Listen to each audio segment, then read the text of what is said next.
Ang taon, 1898. Matapos ang masalimuot na taon na pakikibaka laban sa mga mananakop na dayuhan, naganap ang makasaysayang pagsilang ng Malayang Republika ng Pilipinas. Ang petsa, 12 ng Hunyo, pasado alas 4 ng hapon, ipinroklama ni General Emilio Aguinaldo ang minimiting kalayaan ng bansang Pilipinas sa kanyang tahanan sa bayan ng Kawit sa lalawigan ng Cavite. Ang kinikilalang pambansang Watawat, simbolo ng kamalayan at kasarinlan ng Pilipino ay itinaas at iwinagayway sa unang pagkakataon sa balkonahe ng Residencia de Aguinaldo.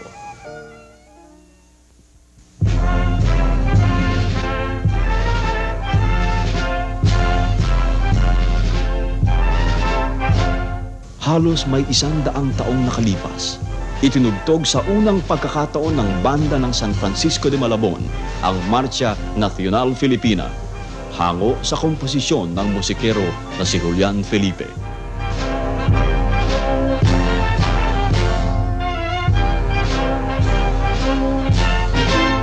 Ang matagal na pinaglalabang kalayaan at kasarinlan para sa inang bayan ay tuluyang nakamit ng mga Pilipino. Isinilang ang makadiyos, makabayan at makataong republika ng bansang Pilipinas.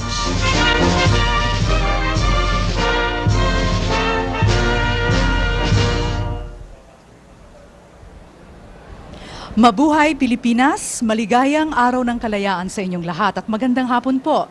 Narito po kami sa kanang bahagi ng Quirino Grandstand sa Rizal Park upang ihatid sa inyo ang live coverage ng ika-76 na anibersaryo ng pagpapahayag ng kalayaan ng bansang Pilipinas. Good afternoon, this is Chichi Fajardo Robles. This afternoon we will be bringing you via the People's Television Network, Channel 4, RPN 9 and IBC 13, the live coverage of today's celebration of the 96th anniversary of Philippine independence. At ito po ay sa tulong ng Philippine Broadcast Pool, ng Philippine Long Distance Telephone Company, the Philippine Broadcasting Service, Radyo ng Bayan, Nation Broadcasting Corporation at Radio Mindanao Network. Idinaraos po ngayong araw na ito ang ika-76 na taong pagdedeklara ng kalayaan ng bansang Pilipinas mula sa mga mapanakop na dayuhang Espanyol. Namalagi ang mga Kastila sa ating bayan halos 400 taon bago maganap ang makasaysayang pagtataas ng ating bandila at pagtugtog ng ating pambansang awit noong ika-12 ng Hunyo, 1898. At sa pagkakataong ito, muli po nating makakasama sa pagdiriwang ang kagalang-galang na Pangulong Fidel Valdez Ramos sa ikalawang pagdalo niya sa Independence Day celebrations bilang Pangulo ng Republika ng Pilipinas. Gayon din tayo po ay papalapit sa pagdaraos ng centennial o ika-100 taong anibersaryo ng makasaysayang pagpapahayag ng ating kasarinlan. At yan po ay sa 1998.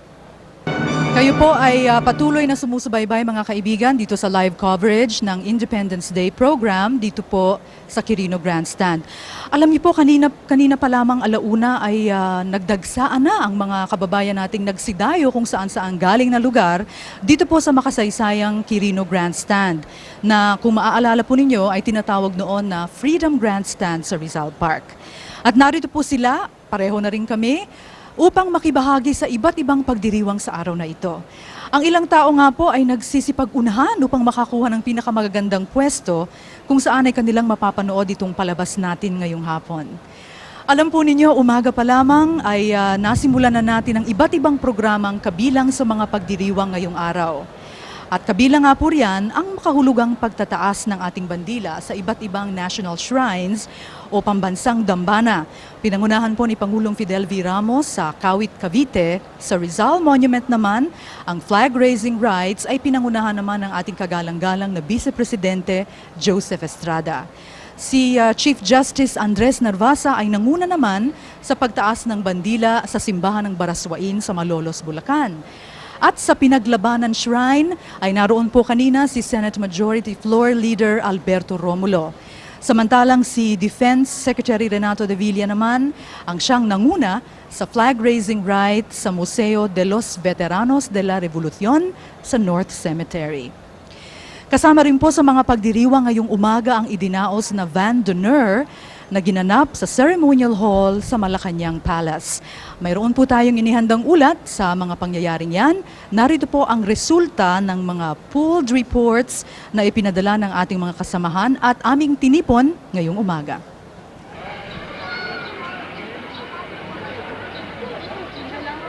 Sa kauna-unahang pagkakataon mula nang ideklara ang kasarinlan ng ating Republika noong June 12, 1898, ang Pangulo ng Republika ng Pilipinas ay pumunta sa Kawit, Cavite para bigyang buhay ang mga adhikaing nagpatibay sa ating bansa nitong nakaraang 76 na taon.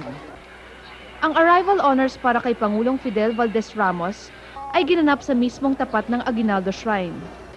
Kasama si Armed Forces Chief of Staff General Arturo Enrile, ininspeksyon ng Pangulo ang Honor Guard na suot ang kanilang uniforme at regalya na hango sa disenyo ng mga suot ng mga revolusyonaryo ni General Emilio Aguinaldo. Matapos ang arrival honors, nagbigay galang at parangal si President Ramos sa alaala at kabayanihan ni General Emilio Aguinaldo. Nag-alay ng mga bulaklak ang Pangulong Ramos sa puntod ng unang Pangulo ng ating Republika.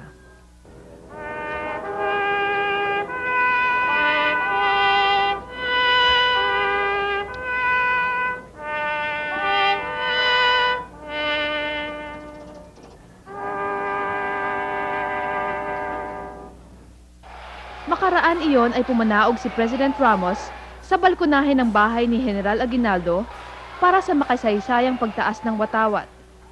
Kasama ng Pangulo, si First Lady Amelita Ramos, dating Pangulong Diosdado Macapagal, dating Vice Presidente Salvador Laurel, Education Secretary Armand Fabella, Cavite Governor Juanito Remulla at si Mayor Federico Poblete ng Kawit, Cavite.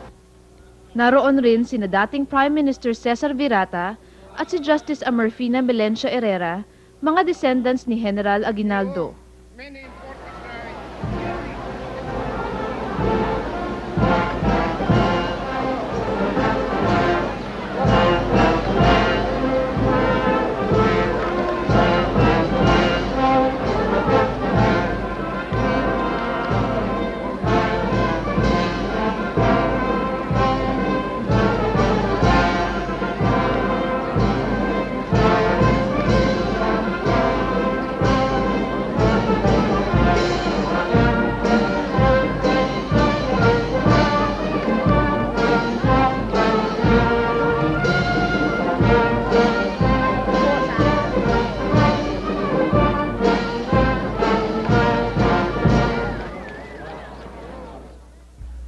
May isang general na naging Pangulo ng Republika ng Pilipinas. Wala siyang hinangad kundi ang iahon ang kanyang mga kababayan sa dinaranas na kahirapan. Dahil sa nalalapit na pagpalit ng siglo, ninanais niyang mahanay ang Pilipinas sa bansang malaya at may dangal. From this hallowed balcony, General Emilio Aguinaldo proclaimed the First Philippine Republic 96 years ago. Marahil ay pinagtiyap lamang ng pagkakataon na ang inyong Pangulo ngayon ay isa ring general. At tulad noong 1898, tayo ay nahaharap sa isang bagong siglo. Kaya't sa dakilang araw na ito, balikan natin ang nakaraang halos 100 taon ng ating kasarinlan.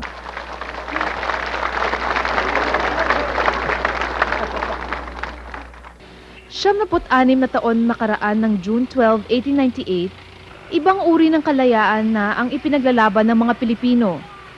Ang bagong revolusyon ay iyong tungo sa sustainable economic development at people empowerment, kalayaan mula sa kahirapan. Libo-libong sasakyan ang tumatahak ng kalyeng ito sa tapat ng bahay ni General Aguinaldo. Papuntang norte ay ang mga biyaheng Maynila, habang papuntang timog ay iyong tungo sa iba pang parte ng Cavite o kaya sa Laguna. Ilang kilometro lang mula rito sa Aguinaldo Shrine ay ang Cavite Export Processing Zone. Dito sa Export Processing Zone at iba pang lugar tulad nito, nagpapatuloy ang rebolusyong sinimulan ng mga revolusyonaryo at katipunero. Adikain na ngayon ng mga Pilipino ay global competitiveness. Ang pagkamit ng kalayaan mula sa kahirapan ay sa pamamagitan na ng sipag, tiyaga at kalidad. Kami at tayo rito sa Cavite ay nagsusumikap na sumunod sa kanilang tapak at isulong ang kanilang adhikain na makatulong ang Cavite sa pagpapaunlad ng Pilipinas, lalong-lalo na sa industrialization at agro-modernization program. Sa Calabar Zone, ito ang isa sa ating mga tinatawag na industrial growth area, and we are encouraging more technology-based investments here dito sa Calabar Zone. Kaya mayroon tayong tinatawag ditong Science and Technology Parks, of which we would encourage more investments on the areas of high technology, and so that we would be able to generate employment to be a place for our people who would be trained in higher levels of technology. Yung land use policy na yan, yung preliminary draft niyan, ilalabas ho yan ng NEDA. No? And we are also encouraging the local governments to do their own land use policy so that they will be able to decide what lands will be for industries and housing and what lands will be protected for agriculture. No? The whole issue of food security still comes in. No? We have to save our prime agricultural lands. Kaya sa pagdiriwang natin ngayon ng ating kasarinlan, isipin natin ang hinihingi ng bagong panahon. Ang magtiwala tayo sa ating kakayahan, ang muli tayong magkaisa, ang pagsamahin natin ang ating mga talino at lakas upang matamo natin ang tunay na kahulugan ng kalayaan, mapayapa at masaganang pamumuhay.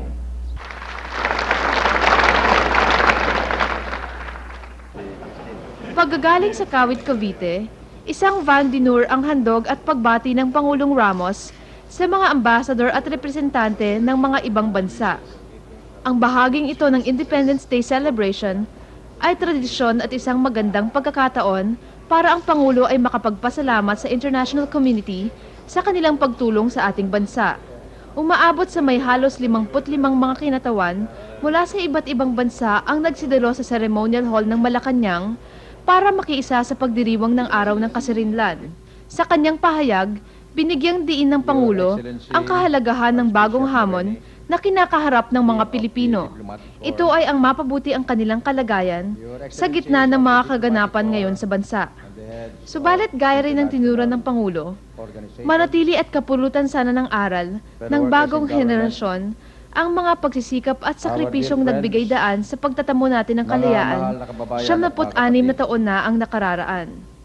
Today, 96 years after, we look back with pride and confidence at the achievements of our nation. Those years make up a tortuous history, sometimes studded with tragedy and suffering, but always resplendent with courage and triumphs.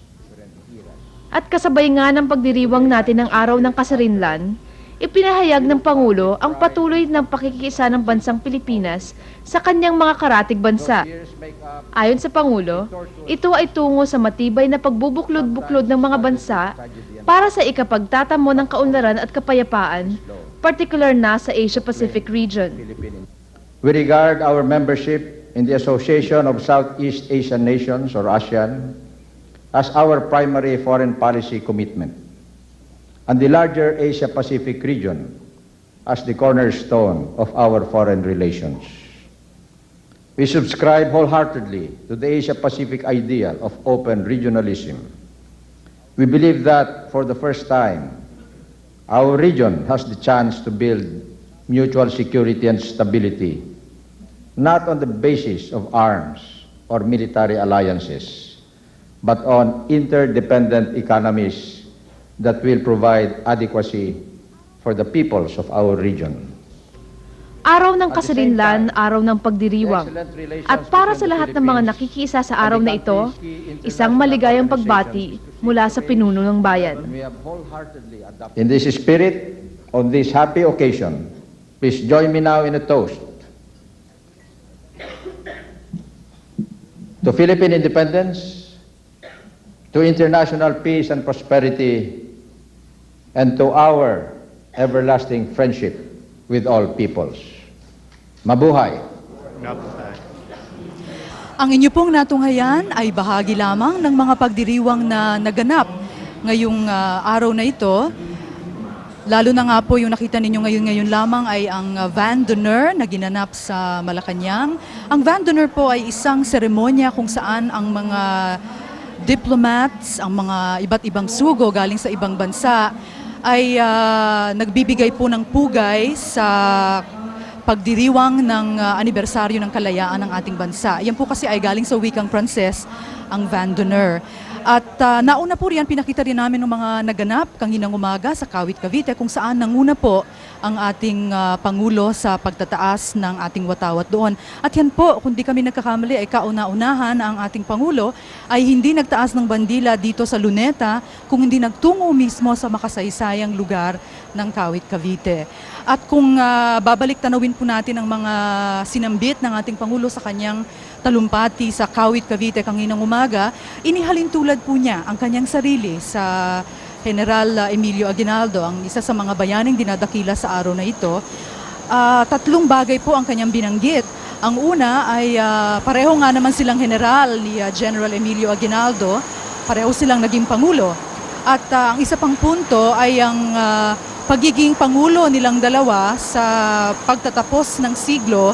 Both of them became presidents at the turn of the century. Another comparison that our president drew between himself and President Aguinaldo was that both of them are faced with seemingly insurmountable challenges during their term.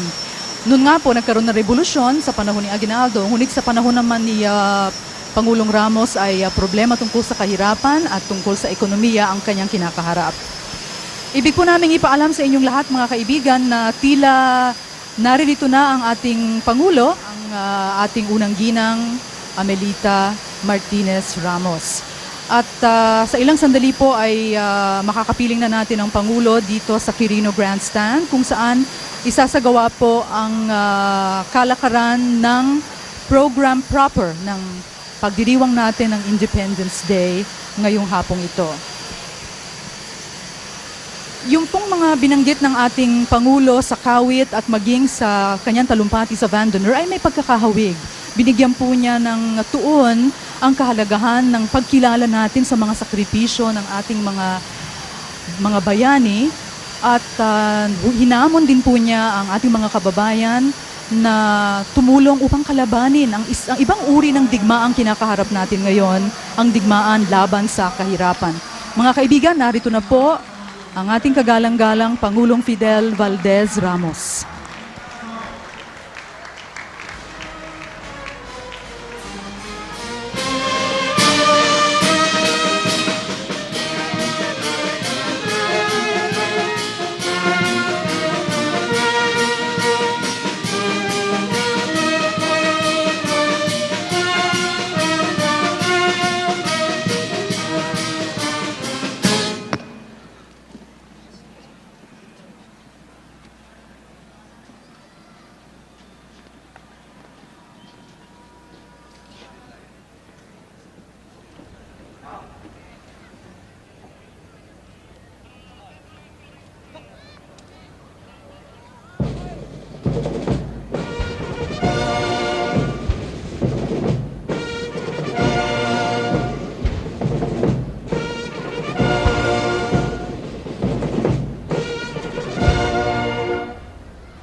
Kadarating po lamang ng ating Pangulo at natunghayan ninyo, binigyan po siya ng appropriate arrival honors ng isang contingent mula sa Philippine Military Academy. Ngayon po ay papalakad na ang ating Pangulo patungo sa Quirino Grandstand kung saan ay gagawin po ang isang civic military parade bilang pagdiriwang ng ating Araw ng Kalayaan. At isa po sa mga inaantabayanan din natin ay ang nakagawian na at tradisyonal na talumpati ng ating Pangulo sa okasyong ito. Kanina po, habang inaantabayanan natin ang pagdating ng ating Pangulo at unang ginang, ay namataan po natin ang ilang mga matataas na opisyal ng ating pamahalaan. Kabilang po ang ilang mga members ng cabinet at ilang mga diplomats, mga dignitaries, mga miyembro po ng diplomatic community. Sa ilang sandali po, magsisimula na ang programa ngayong hapon na sisimula ng isang ecumenical prayer mula sa iba't ibang kinatawan ng simbahan. Atin pong tutunghayan ang Independence Day program na iyan na magsisimula sa loob po lamang ng ilang sandali. The Wing Commander of 5th Fighter Wing of the Philippine Air Force with Captains De La Cruz and Onas.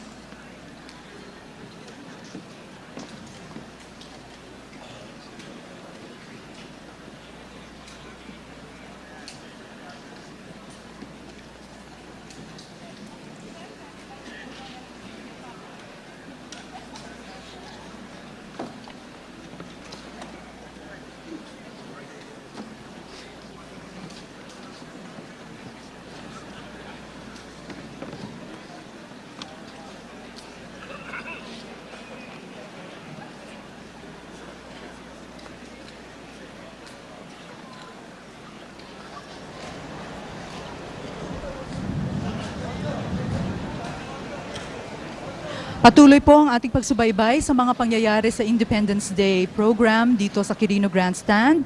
Narito na po at kapiling na natin ang ating Pangulo. Kasama niya sa kanyang pagkakaupo ang Secretary of Education, Culture and Sports, Armand Fabella, na traditional din po dahil sa kanyang posisyon bilang Education Secretary ay tumatayo bilang punong abala ng National Committee for the Independence Day. Sa tingin po namin ay umaabot na ng halos 200,000 tao ang nagtipon-tipon ngayon dito sa Quirino Grandstand upang tunghayan ang ating selebrasyon ng ika-76 na anibersaryo ng ating Araw ng Kasarinlan. Ngayon po ay merong exhibition na inihanda ang Philippine Air Force at narinig po ninyo nagpapalakpakan ng mga tao.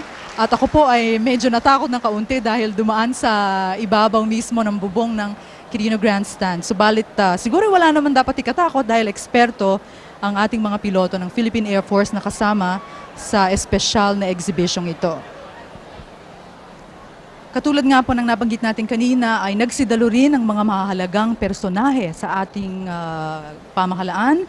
Kabilang po sa mga cabinet members na naririto ay sina Secretary Renato de Villa ng National Defense, si Ginoong Antonio Carpio, Presidential Assistant for Legal Affairs, Gregorio Vigilar ng Public Works and Highways, Secretary Roberto de Ocampo ng Finance.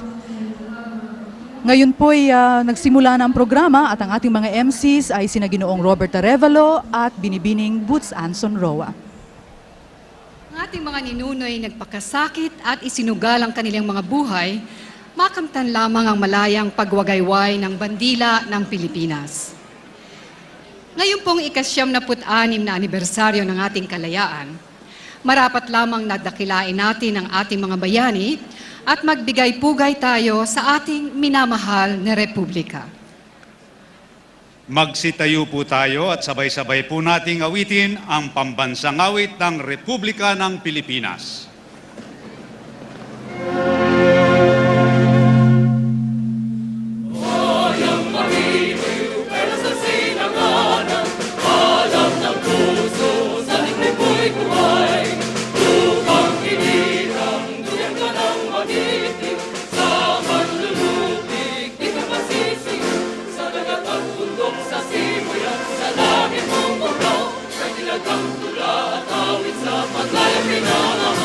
Ang isap ng watawat, tuwing tagumpay na naglilingling, ang bituin ng araw niyang kailan pang ay magdidilig. Kung parang araw na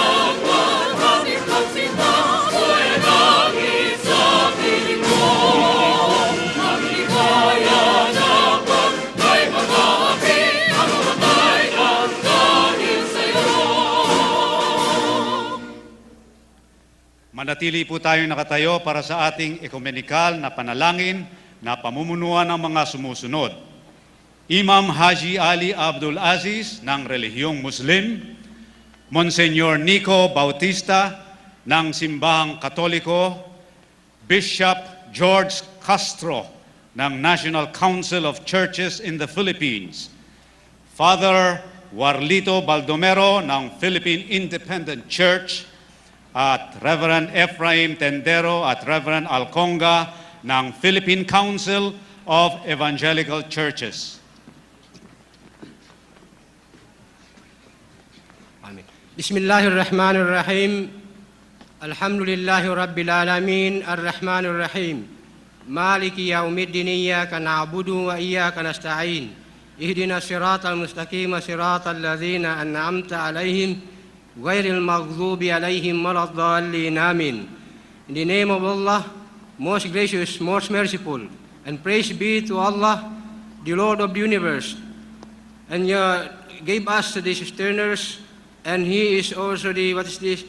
He is the Master of the day and Master of judgment. And after all, Assalamu alaikum wa rahmatullahi ta'ala wa barakatuh.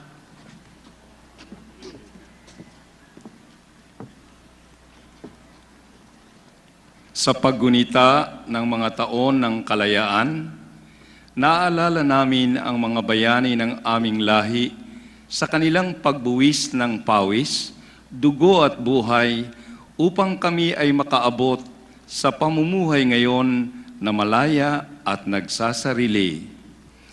Kami nagpapasalamat, O Diyos, sa inyong walang sawang paggabay, pangunawa at pagpapala sa sangkatauhang Pilipino sa mga taong nakalipas. Huwag ninyo po kaming pabayaan.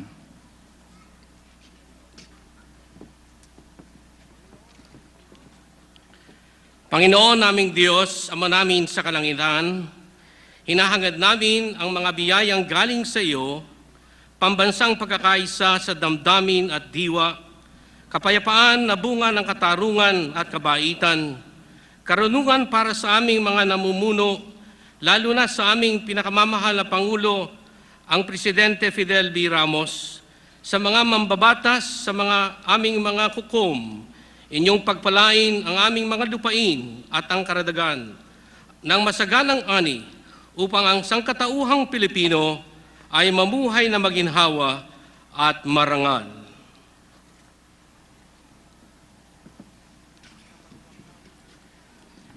Sa pagharap namin sa dating na mga araw, O Diyos, kasihan mo ng pag-asa, pananampalataya at pag-ibig ang bawat mamamayang Pilipino upang sa araw-araw naming mga gawain, ang iyong kalakasan at inspirasyon ay magbunga sa amin ng kasipagan at katiyagaan.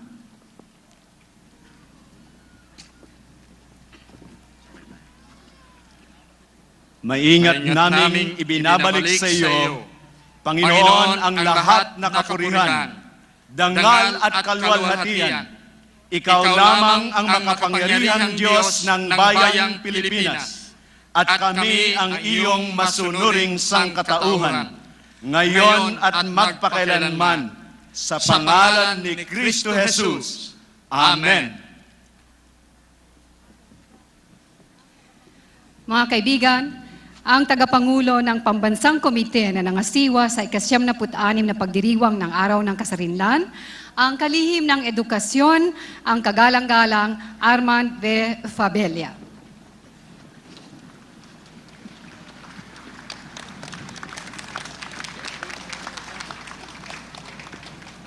Mga kababayan, ang Pangulo ng Republika ng Pilipinas, Fidel Valdez Ramos.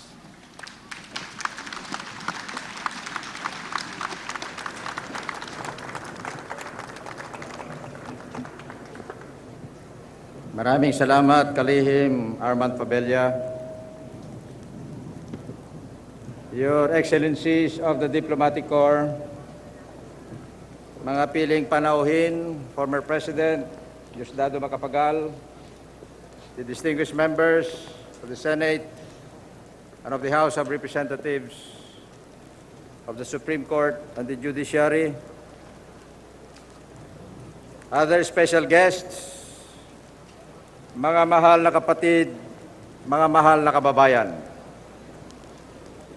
Muli tayong nagtitipon dito at gayon din sa daan-daan pang mga liwasan sa buong kapuluan upang gunitain ang makasaysayang sandali, 76 na taong nakalipas nang tayo ay nabuo bilang isang bansa, ang bansang Pilipino. Once again, we gather here, as at hundreds of public squares throughout the archipelago, to mark the moment 96 years ago when we stopped being Indios, Mestizos or Creoles, or Tagalogs, Kapampangans, Ilocanos, Cebuanos, Ilonggos, Moros, and became a Filipino nation. In commemorating this defining moment in our history, we do not merely repeat a yearly civic ritual. Its celebration accords with the temper of the times. The very first anniversary of independence in 1899 found the Filipino nation at war with an imperial America pursuing its manifest destiny. In Pampanga and Tarlac, where the government of the First Republic had retreated, President Aguinaldo spoke somberly of the symbolism of our flag, the beauty of our motherland, and his determination to preserve Filipinas for the Filipinos.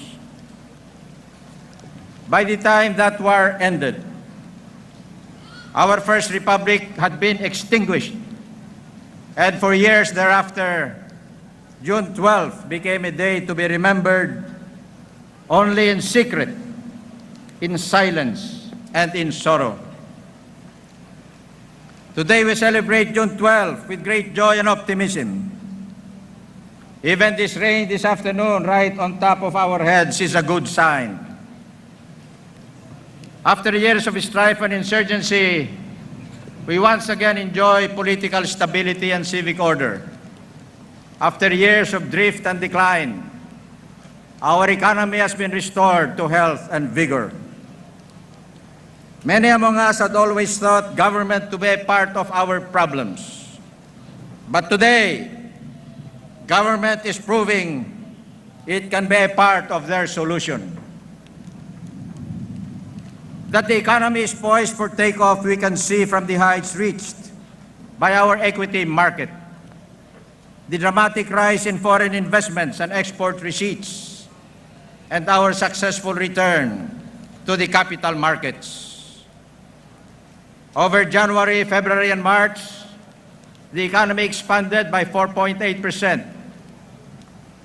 and our gross national product is likely to surpass our original projection of 4.5% growth for the whole of 1994. Never before has the future seemed so spacious for the Filipino nation. Where did this new vigor in our economy, this new harmony in our politics come from? Even crisis has its uses. Our time of troubles has created the consensus that we must replace our accustomed ways, ways that no longer work. Thus, we are agreed on a vision for modernizing our country and on the structural reforms to make that shared vision of Philippines 2000 a reality.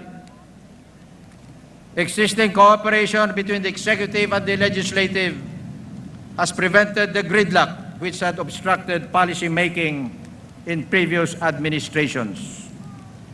Last year, it also enabled us to draw up an agreement, a people-empowered social pact involving our people's basic sectors, labor, capital, and other intermediate centers of power to open up the economy to outside investment and level the playing field of enterprise by dismantling cartels and monopolies injurious to the public interest.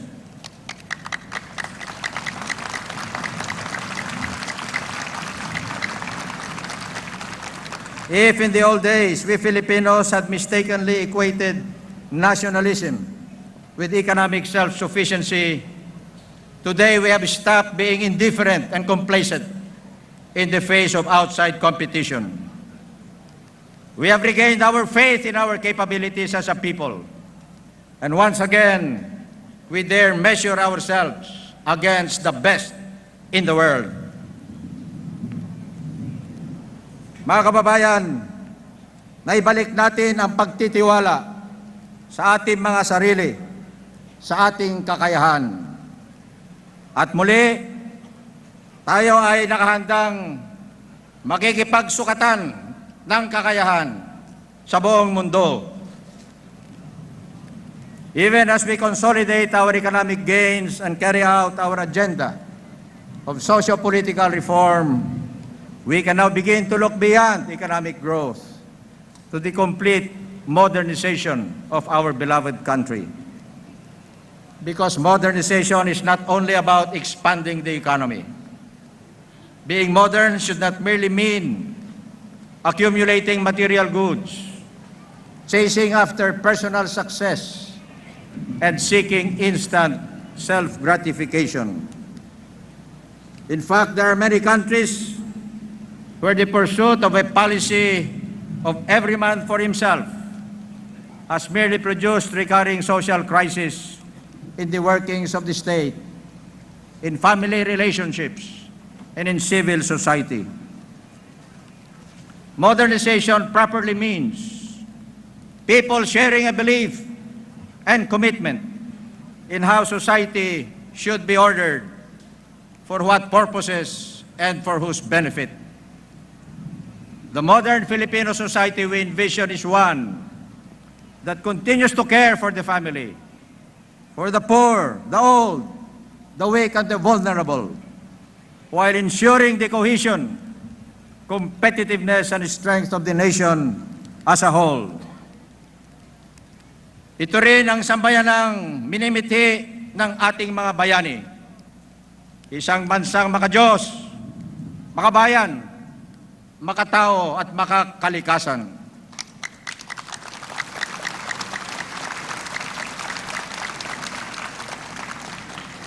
Tradition and modernity do not necessarily contradict each other. There are continuities no less than ruptures in every society undergoing social change. Modernization also means raising the political capability of the state to free it once and for all from the influence of self-seeking economic oligarchies and political dynasties. It means the elected leaders becoming fully accountable to the governed. It means empowering ordinary Filipinos like all of you out there, kayo mga nababasa dyan sa labas, and awakening the well-to-do to their social conscience. Finally, modernization also means civic responsibility and democratization. It means the country's business becoming the business of every citizen.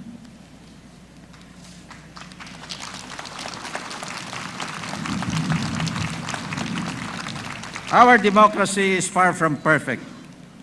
That we all know. There is much that we need to do because before we can fully enjoy its potentials. But let us not sell ourselves short. Imperfect as it is, Philippine democracy works. It works because not only does it keep us free, it enables us to organize our economy for self-sustaining growth. Nor should we accept the caricature outsiders often draw about us. of the Philippines being Asia's failed showcase of democracy. If we have disappointed anyone, we have disappointed most of all ourselves. Plainly stated, we did not acquire Philippine democracy under colonial instruction. It was born out of our people's struggles, lasting hundreds of years against tyrants both foreign and homegrown.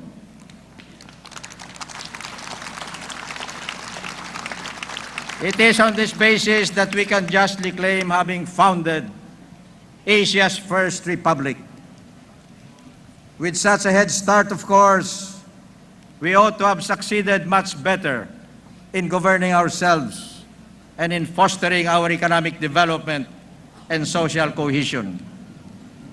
That we did not is history's reproach to us Filipinos. Freedom has always exacted a high price, and this is the price that we Filipinos have not always been willing to pay. Today, we accept that developing as a democracy means reconciling interest groups and broadening consensus. It means coping with dissent, delays, filibusters, sacrificing instant gratification in exchange for deliberate speed with dialogue. On the other hand, we need to make sure the steps that we take do not go beyond constitutional and legal limits. On the other hand, we must also ensure those steps are not too short, too tentative, too timid as to exhaust people's patience and their trust in the process of reform itself. Today, we know freedom does not by itself bring about progress. We know how easily political power without accountability can lead to despotism and plunder. We know how freedom without responsibility can result in a noisy minority overwhelming the silent majority. We know that for the economy to move, there must be fairness and equal opportunity in the market. We know that in the real world, work must come before success, unlike in the dictionary. And we know things are changing only because we have finally dared to do the things that needed to be done over the objections of those who had profited from our traditional weaknesses and our culture of complacency.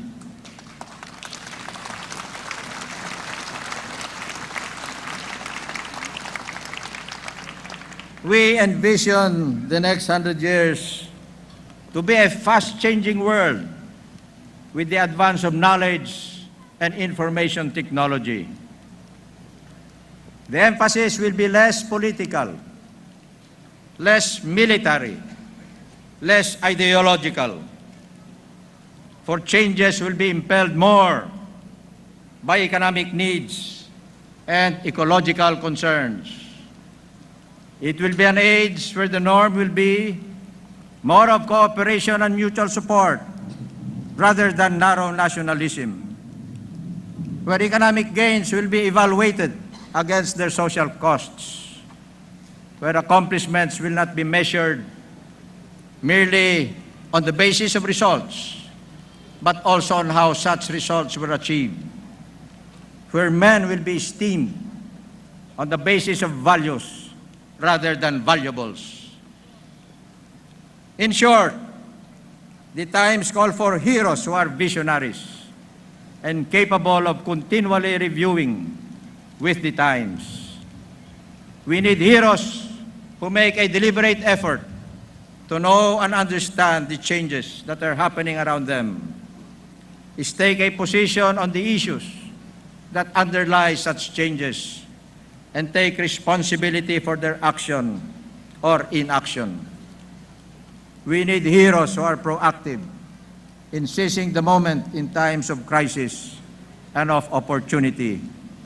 And we need new heroes who will place national interest above their personal, vested, or sectoral goals.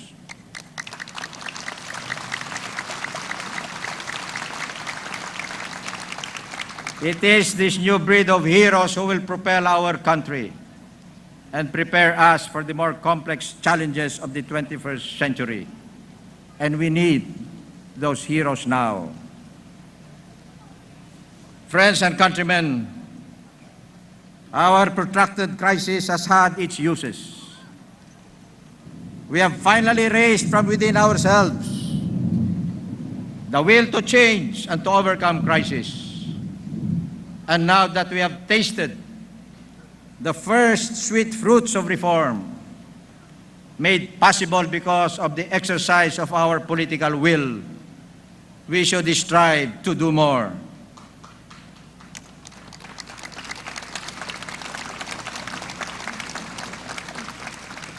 Reform will continue to be difficult because its benefits appear only over the medium or long term, while its social costs are immediately noticeable. But these days, we no longer ask whether or not things are hard to do. We ask only if they are worth doing. Friends and countrymen, we Filipinos are blessed by history. We have much to remember, much to be proud of our past. And pride and memory are what days like this, our 96th independence anniversary, are all about. Whenever, in our continuing journey towards the future, our resolve falters, whenever the vision of what our beloved Philippines can become begins to fade, let us look back to how our story as a nation began. Let us look back to Aguinaldo, Rizal, Bonifacio, Mabini, Jacinto del Pilar, and hundreds of other heroes. To all the men and women who founded our nation, and to all the martyrs and warriors who won our freedom. Because our generation of Filipinos stands on the shoulders of martyrs and heroes, no achievement is beyond our capacity. No goal is beyond our reach. No aspiration is beyond our fulfillment. Mga mahal na kapatid at mga kababayan, nakaluklok tayo ngayon sa mga balikat ng ating mga martir at mga bayani. At dahil dito, walang tagumpay na hindi natin matatamo. Walang hangarin na hindi maaabot. Walang pag-asa na hindi may sasagawa. Mabuhay ang ating kasarinlan. Mabuhay ang Pilipino. Mabuhay ang Republika ng Pilipinas. Maraming salamat po sa inyong lahat.